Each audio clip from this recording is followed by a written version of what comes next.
ஆண்டவர் இரட்சகருமாகிய இயேசு கிறிஸ்துவின் மகா மேன்மையான நாமத்திற்கு மகிமை உண்டாவதாக. இந்த வாரத்தின் முதல் நாளிலும் ஆண்டவர் இயேசுவின் நாமத்தை ஆராதிக்க நம் எல்லாரையும் ஆண்டவர் அழைத்து வந்திருக்கிறார். இதற்காக கர்த்தருடைய நாமத்தை நான் ஸ்தோத்திரிக்கிறேன், மகிமைப்படுத்துகிறேன். கூடி வந்திருக்கிற அனைவருக்கும் இயேசுவின் நாமத்தினாலே அன்பின் வாழ்த்துக்களை தெரிவித்துக் கொள்கிறேன். அறிவிப்பு: வருகிற புதன்கிழமை மாதத்தின் முதல் நாள், எனவே 1ஆம் தேதி காலையில் நடைபெறுகிறதான விசேஷித்த ஸ்தோத்திர கூட்டம் இந்த இடத்துல உண்டு. தேவனுடைய பிள்ளைகள் இதில் கலந்து கொள்ளும்படி கேட்டுக்கொள்கிறேன். அடுத்தபடியாக வெள்ளிக்கிழமை நமக்கு ஆண்டவர் இயேசு கிறிஸ்து பாடுபட்டதான நாளை நினைவு கூறுகிறதான நாள்.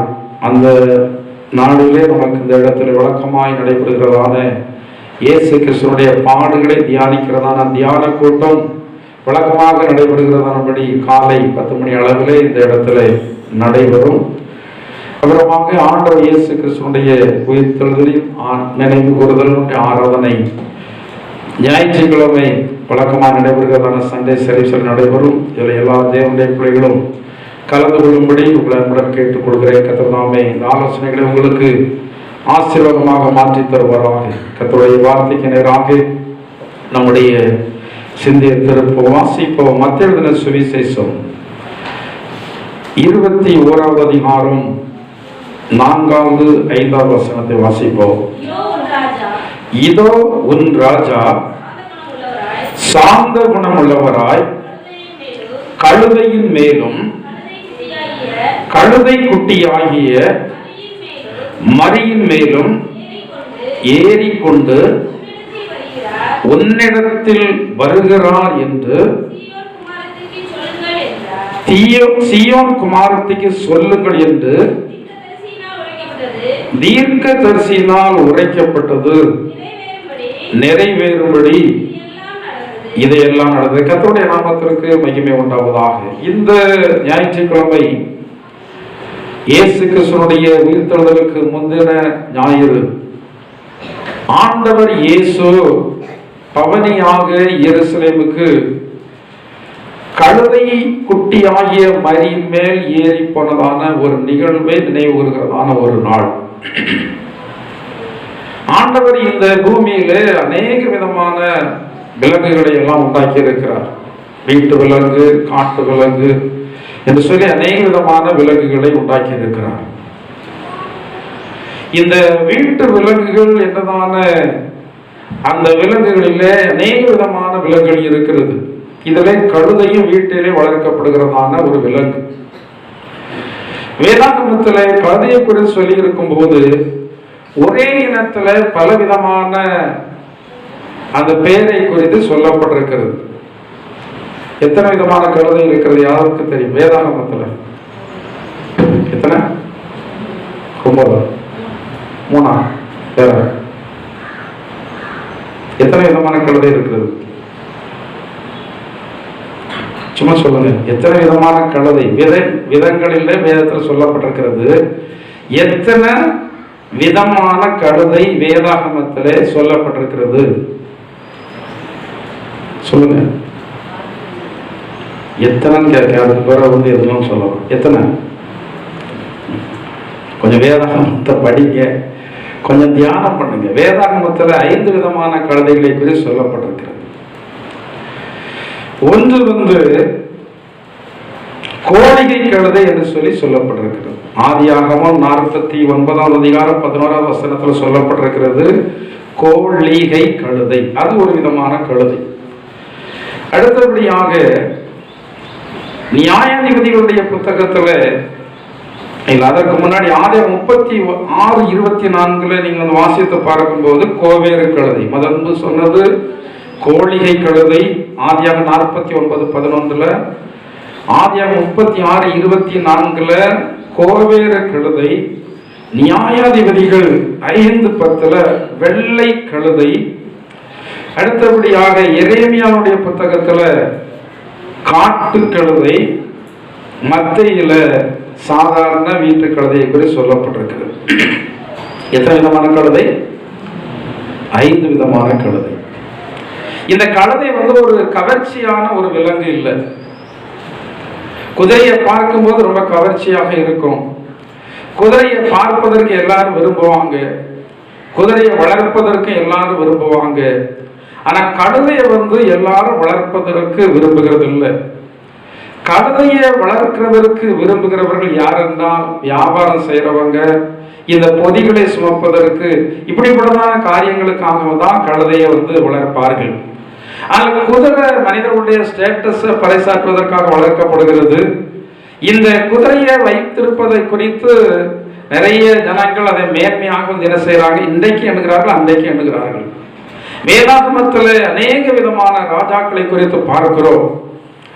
இந்த எல்லா ராஜாக்களை விட ஆண்டவர் இயேசு ராஜாதி ராஜாவாக இருக்கிறவர் ஏறி போனதான மிருகம் ஒரு சாதாரண ஒரு கழுதை. அவர் நினைத்தால் குதிரையில ஏறி போயிருக்கலாம். குதிரை கம்பீரமாக நடக்கும். குதிரையை பார்த்தாலே எல்லாரும் கூட்டம் கூட்டமாக பார்க்க விரும்புவார்கள். ஆனா கழுதை ஒரு இடத்துல மேய்ச்சிட்டுன்னா அதை டக்குன்னு யாரும் பார்க்க விரும்ப மாட்டாங்க. இந்த கழுதை அவமான சின்னமாக சிலர் பேசுறாங்க. சிலரை நிந்திப்பதற்கு என்ன கழுதை மாதிரி சத்தம் போடுறாங்க, ஜனங்களை நிந்தித்து பேசுவதற்கு என்ன கழுதை மாதிரி இருக்குன்னு சொல்லுவாங்க. இது நிந்தையாக பயன்படுத்துகிறதான ஒரு மிருகம். ஆனா ஆண்டவராகிய இயேசு இந்த ஒரு மிருகத்தை தான் அவர் பவனி வருவதற்காக பயன்படுத்தினார். அந்த நாட்களிலே குதிரை இருந்தது, அந்த நாட்களிலே ஒட்டகம் இருந்தது. இப்படிப்பட்டதான மிருகங்கள் எல்லாம் மனுஷன் ஏறி செல்வதற்கு இருக்கும் போது ஆண்டவர் இயேசு ஏறி சென்றது கழுதை என்னதான மிருகத்தின் மேலதான். அந்த கழுதையை அவர் தெரிந்தெடுப்பதற்கான காரணம் என்ன? வாசித்த வேத பகுதியிலே 4ஆம் வசனத்தில் சொல்லப்பட்டிருக்கிறது, ஒரு ராஜா சாந்த குணம் உள்ளவராய்.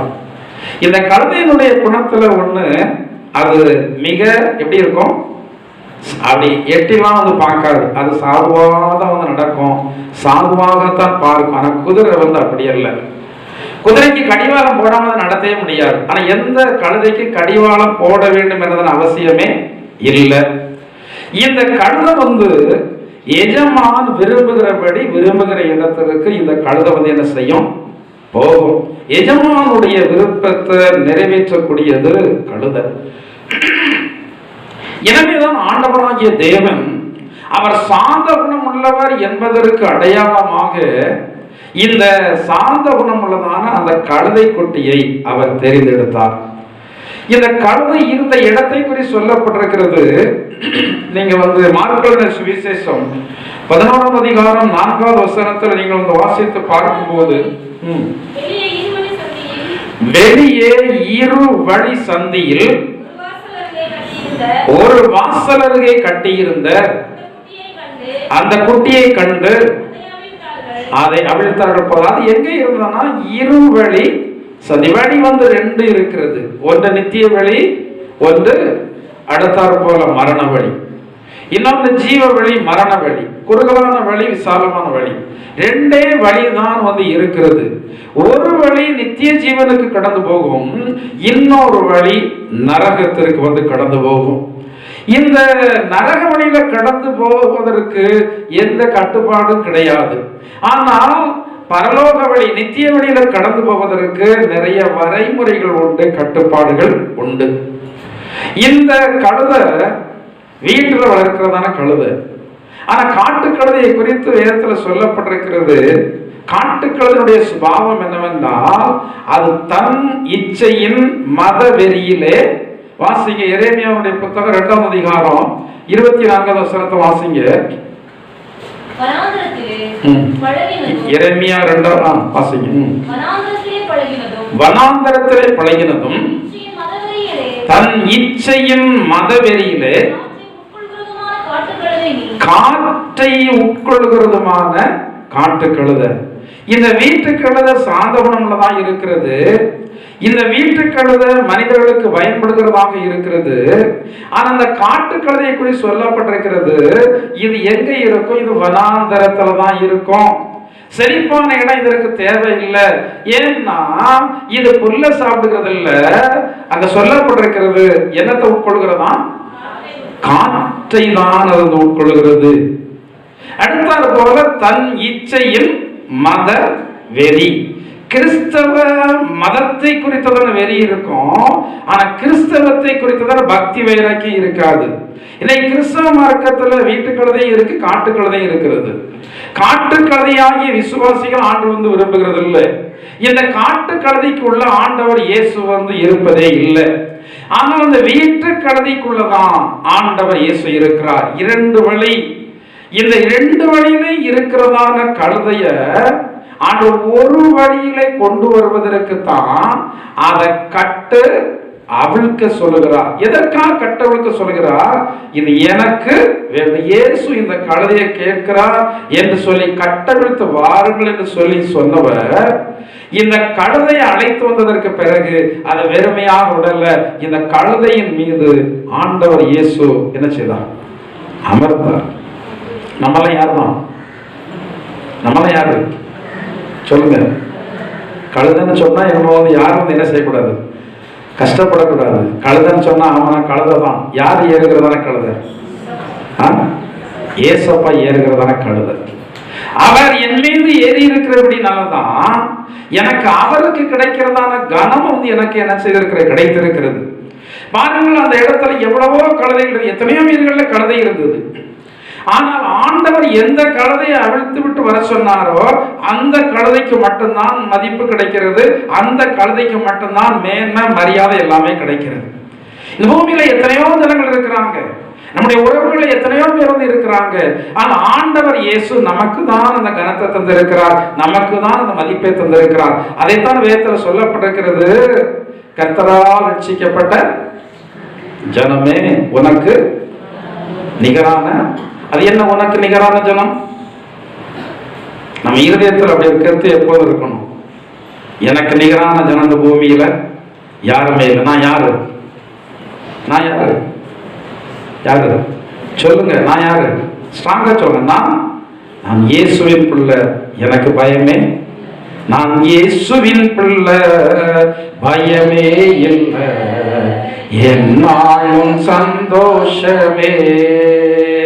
நான் இயேசுவின் பிள்ளை, பயமே இல்லை, என்னாலும் சந்தோஷமே. தெரிந்து கொண்டா, தெரிந்து கொண்டா, மகனாக மகளாக தெரிந்து கொண்டா, தெரிந்து கொண்டா, தெரிந்து கொண்டா, மகனாக மகளாக தெரிந்து கொண்டா. நான் இயேசுவின் பிள்ளை, பயமே இல்லை, என்னாலும் சந்தோஷமே. நான் இயேசுவின் பிள்ளை, பயமே இல்லை, என்னாலும் சந்தோஷமே. கழுவப்பட்டே, கழுவப்பட்டே, இயேசுவின் இரத்தத்தாலே கழுவப்பட்டே, கழுவப்பட்டே, கழுவப்பட்டே, இயேசுவின் இரத்தத்தாலே கழுவப்பட்டே. நான் இயேசுவின் பிள்ளை, பயமே இல்லை, என்னாலும் சந்தோஷமே. நான் இயேசுவின் பிள்ளை, பயமே இல்லை, என்னாலும் சந்தோஷமே. நிரப்பப்பட்டே, நிரப்பப்பட்டே, ஆவியின் வல்லமை நிரப்பப்பட்டே, நிரப்பப்பட்டே, நிரப்பப்பட்டே, ஆவியின் வல்லமை நிரப்பப்பட்டே. நான் இயேசுவின் பிள்ளை, பயமே இல்லை, என்னாலும் சந்தோஷமே. நான் இயேசுவின் பிள்ளை, பயமே இல்லை, என்னாலும் சந்தோஷமே. ஹல்லேலூயா, ஹல்லேலூயா, ஹல்லேலூயா. ஆண்டவர் இயேசுவுக்கு நீங்கள் கழுதையாக ஒப்பு கொடுத்து அவர் உங்கள் மீது அமர்ந்திருப்பாரானால் உங்களுக்கு நிகரானவர் இந்த பூமியில யாருமே. ஏன் நிகரானவர்? அவருமே தெரிந்து கொண்டிருக்கிறார். ஏன் மற்றொரு நமக்கு நிகரானவர்கள் இல்லை? அவருடைய ரத்தத்தினால் நம்ம என்ன செய்திருக்கிற கழுவி இருக்கிறார். ஏன் மற்றவர்களுக்கு நிகரானவர் நாம் இல்லை? நாம் தான் பெரியவர்கள், நாம் தான் ஆண்டுடைய பிள்ளைகள். எதற்கு என்றால் தேவனுடைய ஆவியினுடைய வல்லமையால நம்ம இதெல்லாம் மற்றவர்களுக்கு கிடையாது. தெரிந்து கொள்ளுதல் எல்லாருக்கும் கிடையாது. இயேசுடைய ரத்தத்தினால் மீட்பு எல்லாருக்கும் கிடையாது. பரிசுத்த ஆவியானவருடைய அபிஷேகம் எல்லாருக்கும் கிடையாது. இதையெல்லாம் ஆண்டவர் இயேசு அவருடைய பிள்ளைகளுக்கு என்று என்ன செய்திருக்கிறார்? தந்திருக்கிறார். இந்த தேவனுடைய பிள்ளைகளை ஆண்டவர் எல்லா இடங்களிலும் என்ன பண்ணுகிறார்? கனம் பண்ணியிருக்கிறார். முன்ன விட உங்களை கனம் பண்றாங்களா மனிதர்கள்? யாரெல்லாம் ஆண்டவர் கனத்துக்குரியவங்களை வச்சிருக்கிறாரு? முன்னாட்களை விட உங்க குடும்பத்தை உங்களை கனம் பண்றாங்களா? நீங்க போகிற வருகிற இடங்களில் உள்ளவங்க உங்களை கனம் பண்றாங்களா? என்னத்தினால கனம் பண்றாங்க? நீங்க இயேசுடைய பிள்ளையாக மாறினதுனாலதான் கனம் பண்றாங்க. ஹல்லேலூயா! இந்த பாக்கியத்தை ஆண்டவர் நமக்கு தந்திருக்கிறார். அப்ப இந்த கழுதை என்பது ஆண்டவர் இயேசு ஏறுவதற்காக பயன்படுத்தப்பட்டதான கழுதை. இது இரு வழியில இருந்து அவிழ்க்கப்பட்டு அது ஒரு வழியிலே வருவதற்கு தன்னை என்ன செய்கிறது? ஒப்பு கொடுக்கிறது. நாமெல்லாம் ஒரு காட்டு கழுதையாக இருக்க விரும்பக்கூடாது. காட்டு கழுதைகளினால பிரயோஜனம் இல்லை. காட்டு கழுதைக்கு வனாந்தர வாழ்க்கை தான். காட்டு கழுதை தன்னுடைய விருப்பப்படி எல்லாம் தன் இச்சையில் மத வெறியிலே திரிகிறது. அது தன்னுடைய விருப்பத்தின்படி எல்லாம் போகும். ஆனா ஆண்டவர் இயேசுவால் அவிழ்த்து வரப்பட்டு ஒரு வழியில வருகிறதான கழுதை தன் விருப்பப்படி எல்லாம் போகாது. ஆண்டவர் எங்க போக விரும்புகிறாரோ, அவர் எருசலேமுக்கு போக விரும்பினாரு. அந்த கழுதையும் எங்க போகுது? அவர் பிடிச்சு கீழே தள்ளினதா? கீழே தள்ளினதா? இல்ல, அது நேராக நேர்த்தியாக ஆண்டவர் வழி நடத்துகிறதான இடத்துக்கு என்ன செய்கிறது? போகிற வாசிங்க. கொலோசியருக்கு நிருபம் 2வது அதிகாரம் 19வது வசனத்தை முதலாவது வாசிங்க. அடுத்த 23 வாசிங்க. கொலோசியர் 2வது அதிகாரம் 19, 23. மாயமான தாழ்மையிலும்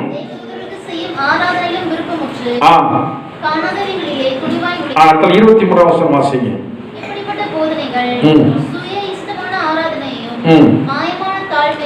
மாயமான தாழ்மை. சரி, இந்த கழுதையினுடைய சுபாவங்களில மிக முக்கியமான ஒன்று என்னது? தாழ்மை. அது எகிரி குதிக்காது. அது ஏறிட்டு இப்படிலாம் பார்க்காது. அது தாறுமாறெல்லாம் ஓடாது. அது விருப்பத்தின்படியெல்லாம் நடக்காது. இது மிக தாழ்மையானது. எப்போதுமே தாழ்மையானவருடைய சுபாவம் என்னவென்றால் ஆண்டவருக்கு முற்றிலுமே தங்களை ஒப்பு கொடுப்பது. நாம் ஆண்டவரை அறியாத நாளில இருவழியில இருந்தோம். இருவழி என்றால் என்ன? இருவழி என்றால் என்ன? ஆண்டவருக்காக வாழுவது, உலகத்துக்காக வாழுவது. ஒருவர் தான் 2 எஜமானுக்கு ஊழியம் செய்ய உங்களால் கூடாது. அப்படி ஊழியம் செய்தால் ஒருவனை பகைத்து ஒருவனை சிநேகிப்பான். வேதம் சொல்கிறது. நாம் ஒரு எஜமான் ஆண்டவராகிய இயேசு கிறிஸ்துவுக்காக ஒரு வழியில் நடப்பதற்காக அவிழ்த்து கொண்டு வரப்பட்டவர்கள். யாருக்காக? ஆண்டவருக்காக நாம் அவிழ்த்து கொண்டு வரப்பட்டவர்கள். யார் யார் ஆண்டவருக்காக அவிழ்த்து கொண்டு வரப்பட்டிருக்கிறோம் என்று சொல்லி நினைத்து அவருடைய விருப்பத்தை நிறைவேற்றுகிறார்களோ அவர்களுக்கு ஆண்டவருடைய கனம் என்ன செய்யும்? கிடைக்கும். ஆண்டவர் உங்களை கனம் பண்ணுவார். ஆண்டவர் கனம் பண்ணுனா எப்படி இருக்கும்? மனுஷனுடைய கனத்தை நாம் விரும்புகிறோம். மனுஷன் விரும்பினா கனம் பண்ணுவான், இல்லைன்னா கனவீனம் பண்ணுவான். ஒரு நாள் நம்மை கனமாக நினைக்கிறதான மனிதனே கொஞ்ச நாள் கழித்த உடனே நம்மளை கனஈனம் பண்ணுவான். ஆனா ஆண்டவர் அப்படி அல்ல. ஆண்டவர் ஒரு மனுஷனை கனம் பண்ணினார். கனம் பண்ணினது வேதத்துல எத்தனையோ தேவனுடைய பிள்ளைகளுக்கு ஆண்டவர் கொடுத்த கனத்தை பார்க்கிறோம். தானியேலுக்கு ஆண்டவர் கனத்தை கொடுத்தார். ஆண்டவர் தானியேலுக்கு கனத்தை கொடுத்த அப்படின்னா ராஜாவினால் அவன் முக்கியமான அதிபதியாக மாற்றப்பட்டான். சாத்ராக், மேஷாக், ஆபேத்நேகோ என்பவர்களுக்கு ஆண்டவர் கனத்தை கொடுத்தார். அவர்களுக்கு அங்கே அரசாங்கத்தில் வேலை கொடுக்கப்பட்டது.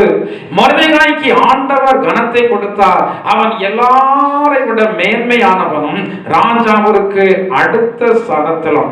நமக்கு ஆண்டவர் கொடுக்கிறதான கனம் ஆண்டவருக்கு அடுத்த ஸ்தானத்தை நம்மளை வைக்கணும்னு யாரெல்லாம் ஆண்டவர் பக்கத்தில் இருக்குன்னு விரும்புறீங்க? சுத்தம். அல்லேலூயா. ஆண்டவர் இயேசு பூமியில் வாழ்ந்த நாட்களில் சலோமி என்று சொல்கிறதான ஒரு தாய் யாரு? சலோமி யாரு? சலோமி யாரு? யாரு இப்படி தலைகட்டமா? சலோமி யாரு? யாக்கோபு யோவானுடைய தாய். வேதத்தை வாசி அப்படி சர்ன்னு வாசிப்போம். கொஞ்சம் நிறுத்துங்க. சில நேரங்களில் உங்க மைண்ட்ல சிவப்பு லைட் எரியும். நிறுத்துங்க, சிவப்பு லைட் எரியும். அப்படி நிப்பாட்டி கொஞ்சம் அப்படியே ஆராய்ச்சி பார்க்கணும். இந்த யாக்கோபு யோவானுடைய தாய்க்கு ஒரு விருப்பம் என்னன்னா, ஆண்டவரே நீ உங்களுடைய ராஜ்யத்தில் வரும்போது என் பையன்ல ஒருத்தன் உங்க வலது பக்கத்திலும் உங்க இடது பக்கத்திலும் இருக்கும். நம்மள என்ன விரும்புறோம்? ஆண்டவரே என் பையன் நல்ல வேலைக்கு படிச்சு 1.5 லட்சம் ரூபாய் என்ன வாங்கணும் ஆண்டவரே, சம்பளம் வாங்கணும், இந்த ஊர்ல நாங்க தான் எப்படி இருக்கணும்.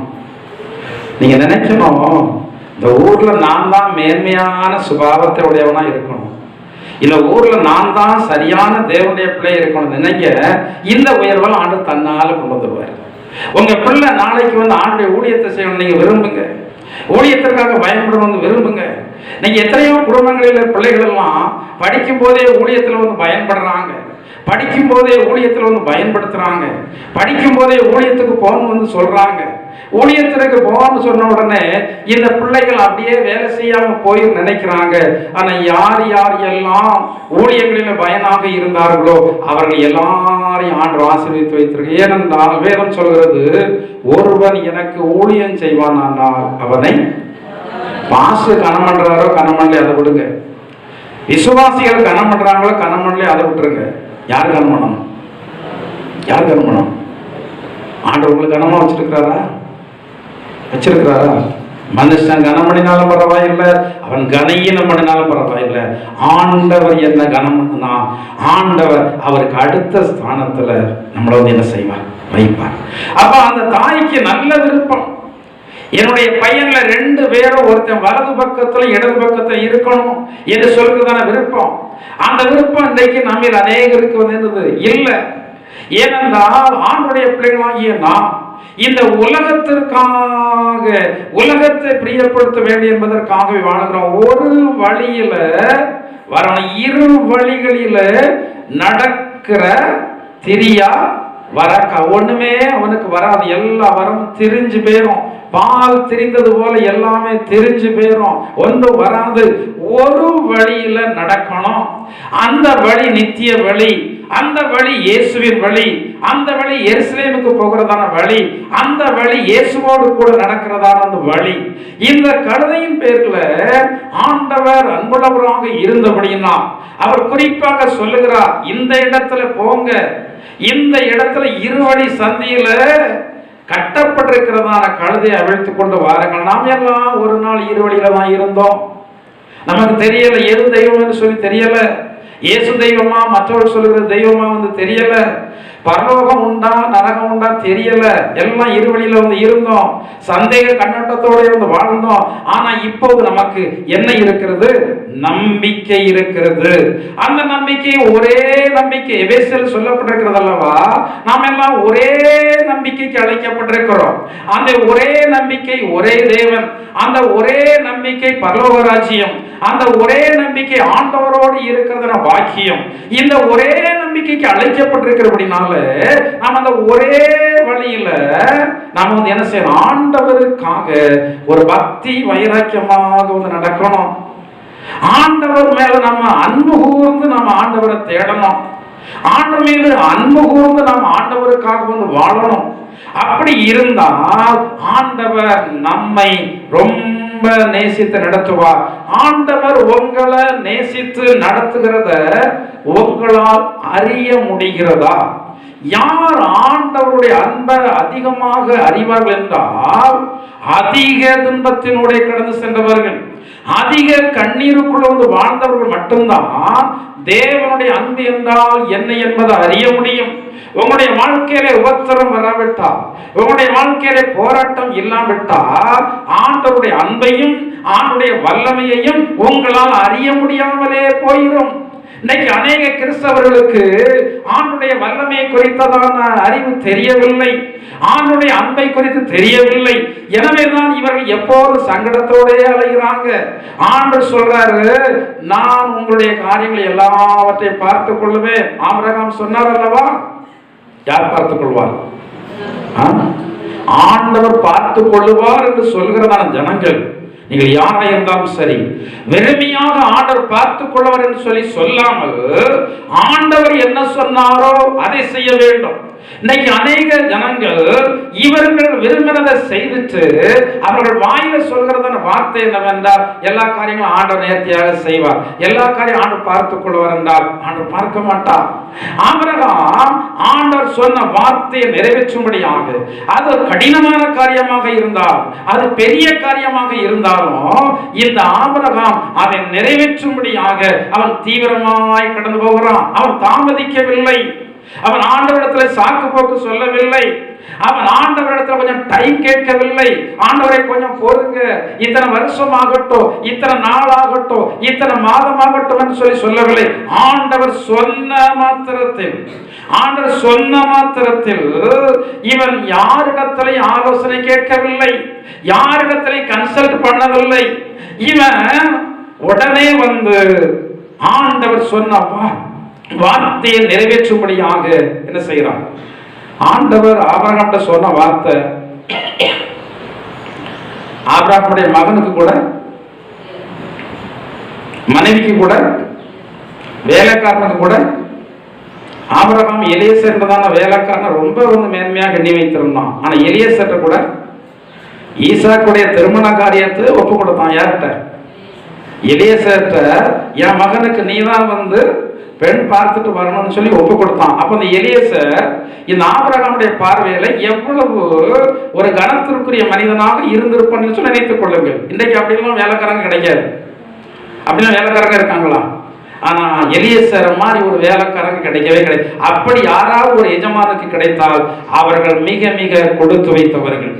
எல்லா காரியங்களும் நேர்த்தியாக செய்கிறதான அந்த எலியேசர்ட்ட கூட ஆண்டவர் சொன்ன வார்த்தையை சொல்லவில்லை. அவன் நேசிக்கிறதான மனைவியினிடத்துல கூட இந்த தேவனுடைய சித்தத்தை குறித்ததான காரியங்களை சொல்லவில்லை. ஏனென்றால் சில காரியங்களை சிலரிடத்துல சொல்லுவோமானால் அவர்கள் நம்மள சரியில்லாத வழியில வந்து என்ன செய்வார்கள்? வழி நடத்துவார்கள். ஆண்டவர் பேசினா அதற்கு வந்து என்ன செய்யணும்? செவி கொடுக்குறீங்களா? அப்படி ஆண்டவர் பேசி செவி கொடுத்துட்டா நீங்க உங்களுடைய காரியங்கள் எல்லாவற்றையும் தைரியமா சொல்லலாம். யார் பார்த்துக் கொள்வா? நீங்க ஆண்டவருக்கு செவி கொடுக்காம ஆண்டவர் பார்த்துக் கொள்வார், பார்க்க மாட்டார். இன்னைக்கு நிறைய ஜனங்கள் ஆண்டவர் சொன்னதை வந்து செய்யறதில்ல. அது சிறிய காரியமோ பெரிய காரியமோ. சமீபத்தில் ஒரு நபர் வந்து போன் பண்ணாங்க, பாம்பேல இருந்து போன் பண்ணாங்க. அப்போ 12 வருஷத்துக்கு முன்னாடி இங்க வந்து நன்மையை பெற்று போனாங்க. அதுக்கப்புறம் கான்டாக்டே கிடையாது. நம்ம சபையில கான்டாக்ட் கிடையாது, என்கிட்ட கான்டாக்ட் கிடையாது. 12 வருஷத்துக்கு முன்னாடி. அப்ப திடீர்னு அவங்க யார்கிட்டயோ நம்பர் வாங்கி போன் பண்றாங்க. ஆண்டவர் என்னிடத்துல இந்த காரியத்தை பேசினார். அவங்க பெரிய வசதியான குடும்பம் இல்லை, அவங்க எல்லாம் சிறிய வேலைகள் செய்யக்கூடியவங்க தான். ஆண்டவர் இந்த காரியத்தை பேசினார். அப்படினால உங்க நம்பரை வந்து தேடி பிடிச்சு வந்து வாங்கணும். அவர்களும் கிட்டத்தட்ட என்னிடத்துல பேசுவதற்கு ஒரு 10-20 நாளா போராடி இருப்பாங்க.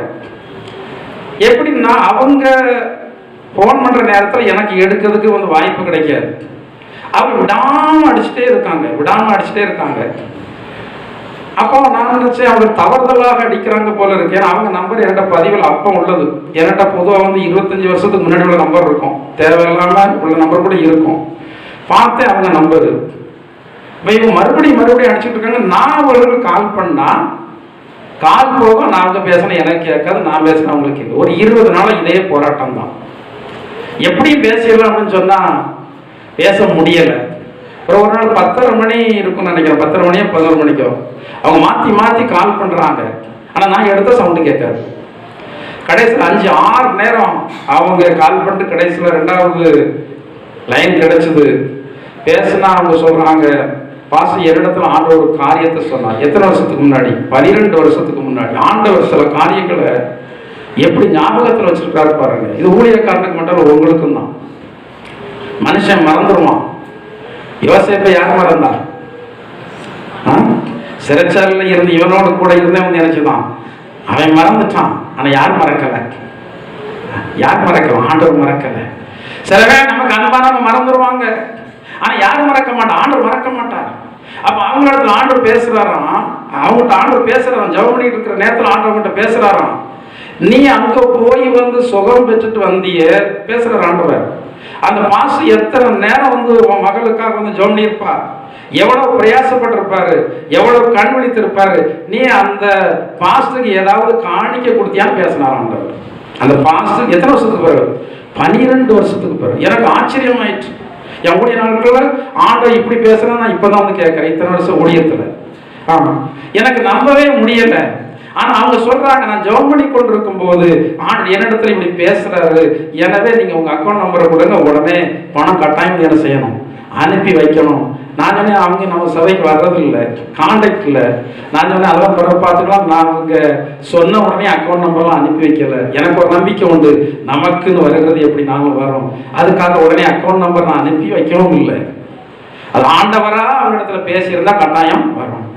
அதற்கு அப்புறமாக அவங்க 2-3 நாள் திரும்ப மாற்றி மாற்றி ஒரு 3 நேரம் கேட்டதற்கு பிறகுதான் நான் என்னுடைய அக்கௌண்ட் நம்பரை அனுப்பி கொடுத்தேன். ஆண்டவர் பேசுகிறதான வார்த்தையை நீங்க கேட்டு செய்தா உங்களுடைய எல்லா காரியங்களையும் யார் பார்ப்பா?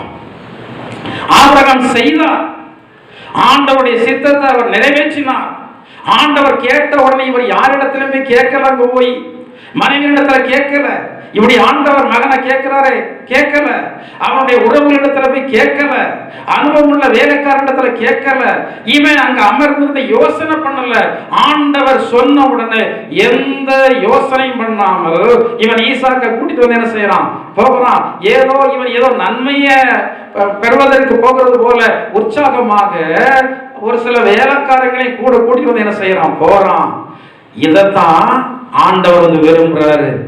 ஆண்டவர் ஆபிரகாம சிநேகிதன் என்று சொல்வதற்கான காரணம் என்ன தெரியுமா? ஆபிரகாம நேசிப்பதற்கான காரணம் என்ன தெரியுமா? அந்த ஆண்டவர் அவர்கிட்ட கேட்கும் போது ஆசையை தூண்டும்படியான வார்த்தைகளை சொல்ற. உன் ஏகபுத்திரன், உன் நேசகுமார், நீ நேசிக்கிறவர் தூண்டுறாரு பாருங்க. அன்பை தூண்டிட்டு கேட்கிறாரு.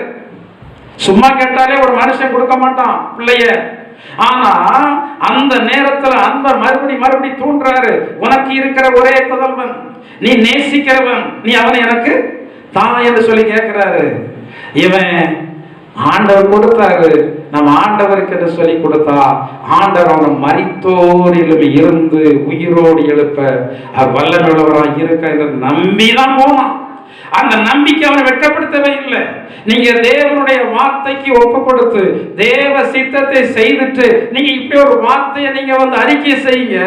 ஆண்டவர் உங்களுடைய வாழ்க்கையில எல்லா காரியத்தையும் பார்த்து கொள்ளுவா. இந்த ஆண்டவர் ஏறி சென்றதான இந்த கழுதை அவிழ்த்து கொண்டு வரப்பட்டு ஒரே வழியில கடந்து போவதற்கான காரணம் என்னவென்றால் அது அந்த இயேசு கிறிஸ்துவினுடைய வார்த்தைக்கு வந்து கட்டுப்படுகிறது. இந்த இயேசு கிறிஸ்து எங்க போன விரும்புகிறாரோ அது அங்கே தான் வந்து போகிறது. அது மாற்று வழிகளிலே கடந்து போகவில்லை. பொதுவாக எந்த ஒரு மிருகமாக இருந்தாலும் ஒரு வீட்டிலே வளர்க்கும் போது அதை வந்து அவிழ்த்து கொண்டு போனால் அது கயிறு விடப்படுகிறதான வேளையிலே அது நேரே தான் எந்த வீட்டில இருந்து வந்ததோ அங்கேதான் போவதற்கு விரும்பும். ஆனால் தேவனுடைய பிள்ளைகளாகிய நாம் எங்கிருந்து வந்தவங்க? உலகத்துல இருந்து வந்தவங்க. ஆனா இயேசுவால் நாம் அவிழ்க்கப்பட்டதற்கு பிறகு நாம திரும்ப அந்த உலகத்திற்குள்ளே வந்து போவதில்லை. நாம் எங்கே போகிறோம்? எருசலேமுக்கு போகிறோம். எருசலேம் என்பது தேவனுடைய ஆலயம். எருசலேமுக்கு போகிறது என்பது தேவனுடைய விருப்பத்தை வந்து நிறைவேற்றுகிறது. நாம் ஆண்டவரிடத்துல ஜெபம் பண்ணினால் மட்டும் போதாது. ஆண்டவரே நம்முடைய சித்தத்தை செய்யணும்னு ஜெபம் பண்ணினால் மட்டும் போதாது. அதுக்கு கொஞ்சம் என்ன செய்யணும்? கொஞ்சம் என்ன செய்யணும்? பிரயாசப்படணும். நம்முடைய விருப்பம் தேவனுடைய விருப்பம் நினைச்சிடவே கூடாது. சிலர் தப்பான ஒரு எண்ணத்தை வச்சிருக்கிறாங்க. நான் தேவனுடைய பிள்ளை, நான் பரிசுத்தம் பெற்றிருக்கிறேன், எனக்குள்ள எந்த விருப்பம் வந்தாலும் அது யாருடைய விருப்பம் தான். இந்த எண்ணம் சரியா? அந்த நம்பிக்கை சரியா? நான் பரிசுத்தம் பெற்றிருக்கிறேன், எனக்குள்ள எந்த எண்ணம் வந்தாலும் அது ஆண்டவருடைய சித்தம் தான். இது இந்த கான்செப்ட் சரியா தப்பா? சரியா தப்பா? ஏனென்றால் நம்ம முழுமையுமாக ஆன்மீகத்தில் இல்லை. நம்முடைய சரீரம் உலகத்துக்கான காரியங்களை தான் வந்து என்ன செய்கிறது?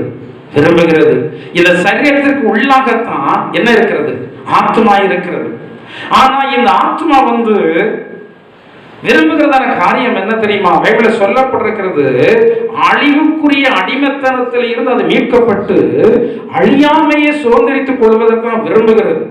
ஆனால் நாம் ஒரு மாம்சீகத்தில் இருக்கிறபடினாலே இது இப்படிப்பட்டதான ஒரு சிறையிருப்புக்குள் இருக்கிறது என்பதை நாம் எண்ணி பார்க்கிறதில்ல. உங்களுடைய ஆத்மா ஒரு சிறையிருப்புக்குள்ளதான் வந்து இருக்கிறது. மாம்சமாகிய சிறையிருப்புக்குள் இருக்கிறது, உலகமாகிய சிறையிருப்புக்குள் இருக்கிறது. இந்த ஆத்மா நம்ம விட்டு வெளியே போனதற்கு பிறகு இந்த ஆத்மாவுக்கு இருக்கிற சந்தோஷத்தை நீங்க பார்த்தீங்கன்னா அவ்வளவு பெரிய சந்தோஷம். நான் வீட்டுக்கூடத்துல சொன்னேன், அமெரிக்காவில் வந்து ஒரு மரித்து போனவர்களுடைய 100 பேருடைய அனுபவத்தை, அவருடைய சாட்சியை வந்து பதிவிட்டாங்க. மரித்தப்பறம் என்ன நடக்கும் நமக்கெல்லாம் நம்மெல்லாம் மரித்து போய் யாரும் உயிரோடு வந்தவங்க இல்லை. இருக்கலாம், மரித்து போய் உயிரோடு வந்தவங்க யாரும் இல்லை. நமக்கு எதுவுமே தெரியாது. மரணத்துக்கு பிறகு என்ன நடக்கும், நம்முடைய ஆத்மா என்ன செய்ய எங்க போகும் தெரியாது. ஆனா இந்த உலகத்துல மரித்து போய் உயிரோடு வந்தவங்க நிறைய பேர் இருக்கிறாங்க. அப்ப இவர்களை எல்லாம் மருத்துவம் வந்து ஆராய்ச்சி செய்ய விரும்புகிறது. மருத்துவம், அதாவது விஞ்ஞானம், மருத்துவ விஞ்ஞானம் வந்து ஆராய்ச்சி பண்ண விரும்புகிறது. அப்போ ஒரு 100 பேரை வந்து அவங்க செலக்ட் பண்ணி 100 பேரை வந்து ஆராய்ச்சி பண்ணாங்க. அதாவது செத்து போய் டாக்டர் இவர்கள் செத்து விட்டார்கள் என்று அங்கே சர்டிபிகேட் கொடுத்ததற்கு பிறகு உயிர் வந்தவங்க இவங்கெல்லாம். அப்படி உயிர் வந்தவங்க. அதுல 50 பேருடைய பதிவை ஒரு புத்தகமா வந்து போட்டிருக்கிறாங்க. அவங்க அனைவரும் சொல்கிறதான காரியம் என்னன்னா, இந்த சரீரத்தை விட்டு இந்த ஆத்மா வெளியே போனதற்கு பிறகு அந்த ஆத்மா உணர்ந்ததான் ஏதோ ஒரு மிகப்பெரிய சிறைச்சாலைக்குள்ளேயே நம்ம வெளியே வந்துட்டோம் அப்படின்னு என்ன செய்யலாம். அது எல்லா ஆத்மா அப்படிதான் உணர்கிறதா.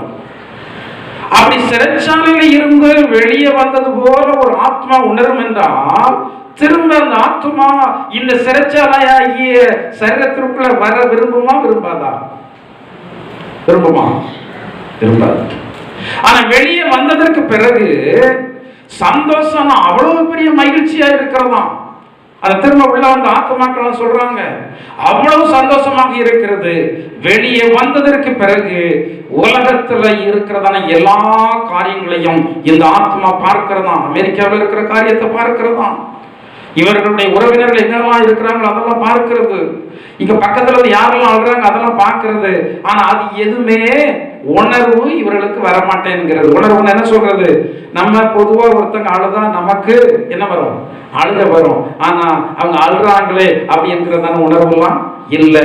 இது மகிழ்ச்சியாக வந்து உணர்கிறது. இந்த உலக வாழ்க்கை வந்து ஒரு சிறையிருப்பு தான். தெரிஞ்சவங்களுக்கு தான் தெரியும். ஆண்டவருக்காக வாழணும் விரும்புறவங்க அந்த சிறையிருப்பு உணர்வாங்க. அதுதான் பவுல் சொல்றாரு, அதாவது என்னை யார் இந்த மரண சரீரத்திலிருந்து விடுதலையாக்குமா? அவர் சிறையிருப்புக்குள்ளதான் இருக்கிறதாக சொல்றாரு. ஏன் அப்படி சொல்றேன்னா, நான் விரும்புகிறத செய்யாம விரும்பாததையே செய்ய, இது ஒரு சிறையிருப்பு. கர்த்தருடைய வார்த்தை இப்படி சொல்லி இருக்கிறது. நான் அதை செய்ய விரும்புறேன், அதை செய்கிறதோ என்னிடத்துல இல்லை.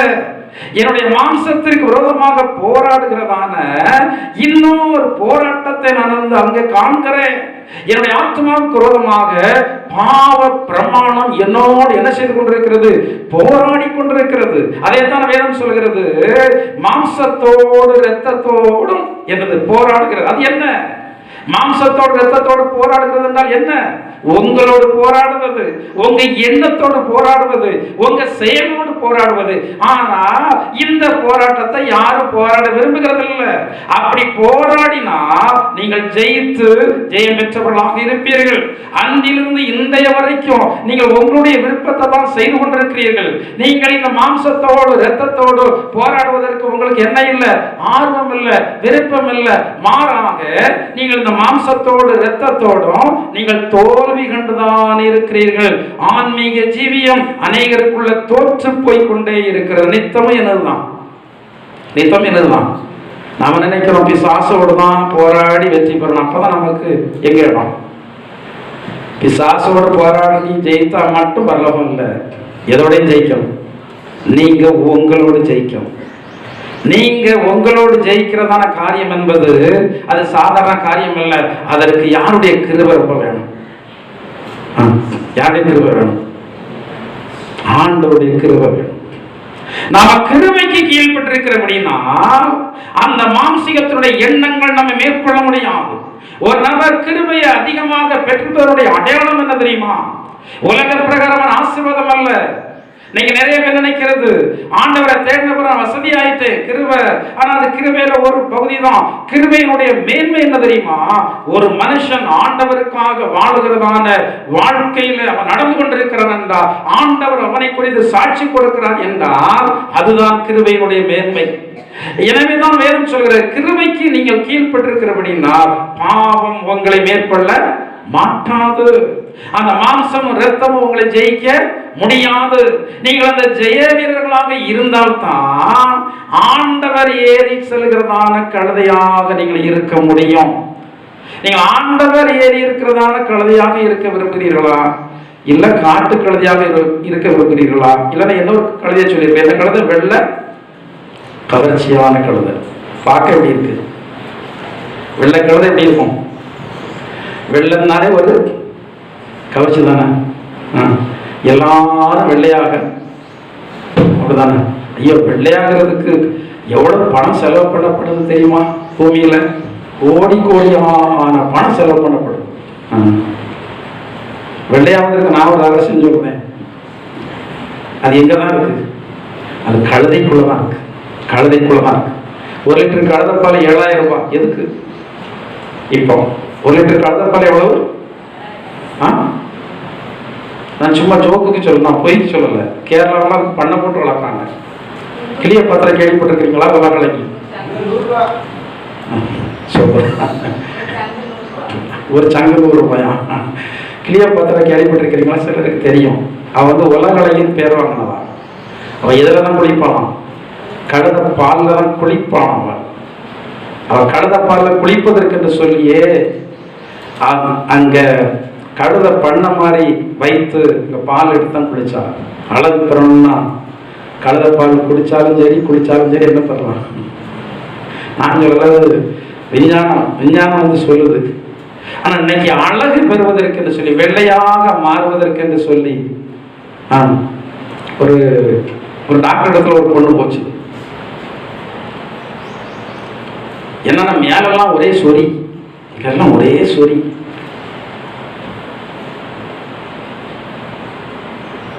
அப்போ அவங்க கேட்காங்க, எல்லாமே சும்மாலும் இப்படி வராத என்னன்னு கேட்காங்க. அது முதல்ல மறைச்சது. ஆனால் அதுக்கு பிறகு சொல்லிச்சது, நான் இந்த கிரீமை ஏன்னா மெடிக்கலில் கிடைக்கிற ரொம்ப குறைஞ்ச விலை தான், 150 ரூபா தான். ஏன்னா ஸ்கின் லைட் என்னமோ ஒரு கிரீம் போட்டு ஒரு வாரத்தில் கலர் ஆகிடலாம். நீங்கள் சக்க சக்க சக்கன்னு ஆயிடுவீங்க. அப்புறம் அந்த 1 வாரத்துக்கு பிறகு அந்த கலர் ஆனதற்கான விலைக்கரையத்தெல்லாம் நீங்கள் கொடுக்க வேண்டியது இருக்கும். ஏன்னா அது வந்து எதுக்கு போடுகிறதான கிரீம்? அது புண்ணுக்கு போடுகிறதான கிரீமா. ஆனால் சிவப்பாகணும்னு சொல்லி சிலர் வாங்கி போடுறாங்க. அந்த பொண்ணு அப்படி வாங்கி போட்டு கடைசியில் உடம்பெல்லாம் மேலேருந்து கீழே வரைக்கும் ஒரே சோரி புண்ணாவே வந்து என்ன செய்து ஆயிட்டு. அப்போ ஜனங்கள் வந்து வெள்ளைய வந்து விரும்புகிறாங்க. இந்த இயேசு கிறிஸ்து வெள்ளை கழுதையை கொண்டு சொல்லியிருக்கலாம், கொஞ்சம் கவர்ச்சியா இருக்கும். ஆனால் கழுதை வந்து கவர்ச்சியான விலங்கே இல்லை. கழுதை மேய்ஞ்சிக்கிட்டா அதை யாரும் போய் கூட்டமாக போய் பார்ப்பதில்லை. ஆனால் ஒரு குதிரை மேய்ஞ்சிக்கிட்டா கூட்டமாக போய் நின்று பார்ப்போம். அப்படிதானே? பார்க்க மாட்டோமா? ஒரு குதிரை மேய்ஞ்சிக்கிட்டா கூட்டமாக போய் பார்ப்போம். ஆனால் ஆண்டவர் இயேசு இந்த கழுதையின் மேலே ஏறினபடினால் அது பார்ப்பதற்கு கவர்ச்சி இல்லாவிட்டாலும் அந்த கழுதையை சுற்றி ஏராளம் கூட்டம் கூட்டமாக நின்று அங்கே ஓசன்னா கர்த்தரி நாமத்தினாலே வருகிற தாவீதினுடைய ராஜ்யம் ஆசீர்வதிக்கப்படுவதாக என்று சொல்லி அங்கே கூட்டமாக ஆண்டவருடைய நாமத்தை மகிமைப்படுத்துகிறார்கள். அந்த கனம் யாருக்கு சேர்ந்து கிடைக்கிறது? இந்த கழுதைக்கு சேர்ந்து கிடைக்கிறது. கழுதைக்கு கால் வலித்து விடக்கூடாது என்று சொல்லி, காலில் மண்ணு பற்றக்கூடாது என்று சொல்லி அங்கே வஸ்திரங்கள் பரப்பப்படுகிறது, அங்கே மரக்கிளைகள் பரப்பப்படுகிறது. நீங்கள் ஆண்டவருடைய சித்தத்தை செய்ய நீங்கள் விரும்பினீர்கள் என்றால் ஆண்டவர் உங்களுக்கு எந்த கஷ்டமும் வராதபடி உங்களை வழி நடத்துவார். சில கஷ்டங்கள் எதற்காக வருகிறது? ஆண்டவர் உங்களெல்லாம் கஷ்டப்படுத்த விரும்புகிறதே இல்லை, நீங்க கண்ணீரோட விரும்புகிறதே இல்லை. ஆண்டவருக்கு எப்போதும் சந்தோஷமா இருக்கிறதா பிடிக்கும். எனவேதான் ஆண்டவர் சொல்றாரு, சந்தோஷமாயிருங்கள் என்று மறுபடியும் உங்களுக்கு சொல்கிறேன். பிறகு ஏன் நம்முடைய வாழ்க்கையில கண்ணீரை அனுமதிக்கிறார்? ஏன் நம்முடைய வாழ்க்கையில பிரச்சனைகளை அனுமதிக்கிறார்? ஒரு மனுஷனை சரிப்படுத்துகிறது இதுதான். உள்ளத்தில் காயத்தின் தழும்புகளும் உள்ளத்தில் காயத்தின் தழும்புகளும் உள்ளத்தில் உண்டாகும் வருத்தங்களும் அவனுடைய பாவங்களை அழுக்கற என்ன செய்யும்? அவன் அழுக்கற துடைக்கும். ஏன் நம்முடைய வாழ்க்கையில கண்ணீர் வேதனை? அநேக நேரங்களை நம்ம ரொம்ப கண்ணீர் விடுகிறோம். கண்ணீர் சிந்துற ஆண்டவர் பார்க்கிறாரா நம்ம நினைக்கிறோம். அவர் கண்ணு உள்ள தெய்வம் அல்லவா? அவர் பார்த்துட்டு தான் இருப்பாரு. அவருடைய கண்கள் எவ்விடத்திலும் இருக்கிறது. நீங்கள் கண்ணீர் விடுவதற்கு முன்னாடியே தெரியும் கண்ணீர் விட போகிறீர்கள் என்பது தெரியும். பிரச்சனை வருவதற்கு முன்னாடியே தெரியும் பிரச்சனை வரப்போகிறது என்பது தெரியும். ஏன் அந்த பிரச்சனையை அவர் ஸ்டாப் பண்ணவில்லை? வருவதற்கு முன்னாடியே தெரியும் அந்த பிரச்சனையை வரட்டும் என்று சொல்லி ஏன் விடுகிறார்? அந்த உபத்திரவம் தான் ஒரு மனுஷனை என்னாக்குகிறது? சரியாக்குகிறது. பக்தன் தாவீது சொல்றாரு, நான் உபத்திரவப்படுவதற்கு முன் எப்படி நடந்தேன்? வழி தப்பி நடந்தேன். என் வேதனை, என் பிரச்சனை, என் நிந்தை, என் அவமானம், என் குறைவு, ஏன் ஜனங்கள் சங்கடப்படுத்துறாங்க? தேவையில்லாம யாரையும் சங்கடப்பட ஆண்டு விடுறது இல்லையே. தேவையில்லாம யாரையும் ஆண்டு சங்கடப்பட்டு விடுகிறதே இல்லை. இவைகள் எல்லாம் நம்முடைய வாழ்க்கையினுடைய காரியங்களை சரிப்படுத்தி ஆண்டவருக்காக வாழ்வதற்கு நேராக நம்ம வழி நடத்தும் வார்த்தைகள் அநேகம் இருக்கிறது. நான் உங்களுக்கு ரொம்ப நேரம் எடுப்பதற்காக விரும்பவில்லை. இந்த கழுதை ஆண்டவர் ஏறி இருக்கிறதான கழுதை தாழ்மையாக இருக்கிறபடினால் ஆண்டவருடைய சித்தத்தை செய்கிறது. அடுத்தபடியாக 1 சாமுவேல் 15:22 வசனத்துல அங்கே சொல்லப்பட்டிருக்கிறது, அது என்ன செய்கிறது? கீழ்ப்படிகிறது. வாசிங்கள். பலியை பார்க்கிறோம், செவி கொடுத்தலும்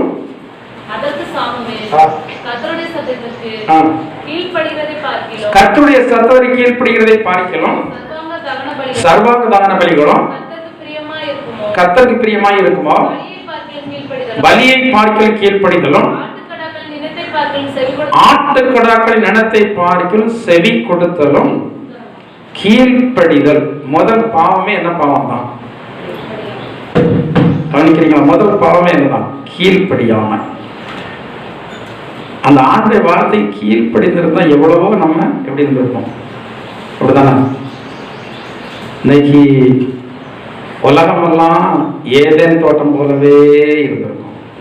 இந்த பூமி இப்படி போவதற்கான காரணம் என்ன தெரியுமா? சாபம். யாருடைய சாபம்? தேவ சாபம். அப்படிதானே? நீ பயிரிடும் போது அது இனிமே உனக்கு முள்ளும் குறுக்கும் முளைப்பிக்கும். இவனுடைய நெற்றி வேர்வையை நீ சிந்திதான் என்ன செய்வ? சாப்பிடுவ. அது தன் பலனை இனி உனக்கு கூடாது இருக்கும் சாபத்திற்கு பிறகு. சிலர் நினைக்கிறாங்க ஆண்டு இருக்கிறவர்கள் தேவன் அன்புள்ள தேவன் சாபம் தரமாட்டார் என்று சொல்லி நினைக்கிறீங்க. இல்ல, சாபம் அக்கினியை போல கொடுத்தும் கர்த்தருடைய சாபத்துக்கு முன்னாடி மனுஷன் நின்று சாதிக்கவே முடியாது. ஆண்டவர் டக்குலாம் சாபத்தை கொடுக்கறதில்ல. சாபம் கொடுத்துட்டு திரும்ப எடுக்க மாட்டார். திரும்ப எடுத்திருக்கிறாரு எங்கேயாவது? கொடுத்தாரு. ஆதாமுக்கு கொடுத்தாரு சாபம், ஏவாளுக்கு கொடுத்தாரு. அந்த சாபம் இன்னை வரைக்கும் இருந்துட்டு தானே இருக்கு. ஏவாளுக்கு கொடுத்தாரு, நீ வேதனையோட தான் பிள்ளை பெற. இன்னை வரைக்கும் வேதனை எல்லாம் பிள்ளை பெற முடியல. அதற்கு அப்புறமாக அது நிலம் வந்து உன்னுடைய நீ வந்து படுகிற பாட்டிற்கு ஏற்றதான பலனை கொடுக்காது. அது இன்னை வரையும் கொடுக்காம தான் என்ன செய்து இருக்கு. இதெல்லாம் தேவ சாபம். அந்த தேவ சாபம் சிலருடைய வாழ்க்கையில வந்திருக்கிறதே அறியாம இருக்கிறாங்க. தேவ சாபம் ஒன்று வந்துட்டுன்னா நீங்க தலைகீழ நடந்தாலும் சரி அதுல இருந்து விடுதலையாகவே முடியும். அப்படின்னா இந்த சாபத்தை நம்ம ஏற்றி எடுக்காமல் இருக்க வேண்டும். சில குடும்பங்கள்லாம் படுகிறதான பாடு.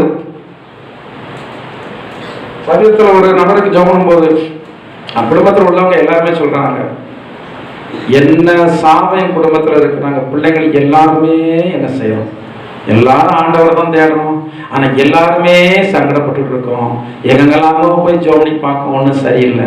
சாபம் அக்கினியை போல ஏறிக்கும். இன்னைக்கு நிறைய பேர் விளையாட்டா இருக்காங்க. சில அது என்ன சாபம் ஒன்றும் கிடையாதுன்னு நினைக்கிறாங்க. சாபம் இருக்கிறது, ஆனா உடனே ஆண்டு சாபத்தை கொடுக்க மாட்டாரு. அவர் நீடிய பொறுமையா இருந்துதான் அவர் என்னத்தை கொடுப்பாரு, சாபத்தை கொடுப்பார். அந்த சாபம் வந்து விட்டது என்றால் அந்த சாபம் நீக்குவது ரொம்ப அரிது. அப்ப கீழ்ப்படியாமல் போனபடினா இந்த பூமிக்கு என்ன வந்தது, சாபம் வந்தது. நாம் தேவனுடைய வார்த்தைக்கு கீழ்ப்படிவதற்கு நாம ஒப்பு கொடுக்க வேண்டும். அடுத்தபடியாக அது சுமக்கிறதான ஒரு அனுபவம் யாரிடத்துல உண்டு, கழுதையின் இடத்துல. இன்றைக்கு பாரங்களை சுமப்பதற்கு யாருமே விரும்புறதில்லை, அப்படிதானா? எல்லாரும் லகுவா இருப்பதற்கு தான் என்ன செய்யறோம், விரும்புறோம். ஆனா வேதம் சொல்லுகிறது, மத்திய எழுதின சுவிசேஷம் 16ஆம் அதிகாரம் அந்த 24வது வசனத்துல சொல்லப்பட்டிருக்கிறது,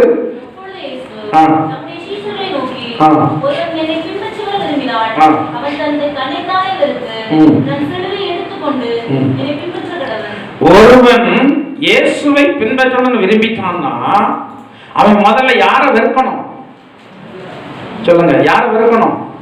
தன்னை சிநேகிக்கிறத வெறுக்கணும். வெறுக்கிறீங்களா? நாங்க வெறுக்காம சம்பிரமமா வாழ்வதற்கு தானே பாஸ்டர் நாங்க யாரை தேடுறோம், ஆண்டவரை தேடுறோம்.